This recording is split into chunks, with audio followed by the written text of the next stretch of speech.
بسم اللہ الرحمن الرحیم۔ ایک حجام اور دانا آدمی۔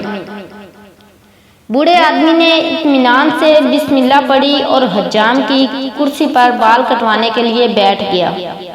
بوڑھے کے چہرے پر موجود نرم مسکراہٹ سے حجام کو بات چیت کا حوصلہ ہوا۔ حجام نے کہا، دنیا میں بہت سے مذاہب خدا کو مانتے ہیں، لیکن میں خدا کے وجود کو نہیں مانتا۔ مسلمان بوڑھے نے پوچھا، کیوں نہیں مانتے؟ حجام نے کہا، دنیا میں بہت پریشانیاں، مصیبتیں، بدحالی اور افراتفری ہے۔ اگر خدا کا وجود ہوتا تو یہ سب مصیبتیں اور پریشانیاں بھی موجود نہ ہوتی۔ بوڑھے نے مسکراتے ہوئے کہا، میں بھی اس دنیا میں حجام کو وجود کو نہیں مانتا۔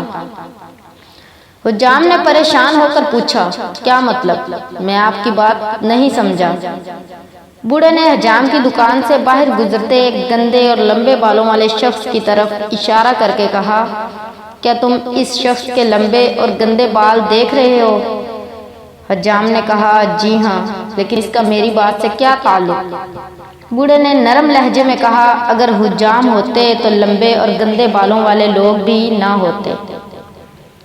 حجام نے کہا، ہم موجود ہیں، لیکن ایسے لوگ ہمارے پاس نہیں آتے۔ بوڑھے نے مسکراتے ہوئے کہا، بالکل، خدا بھی موجود ہے، لیکن لوگ ہدایت کے لیے خدا کی طرف رجوع نہیں کرتے۔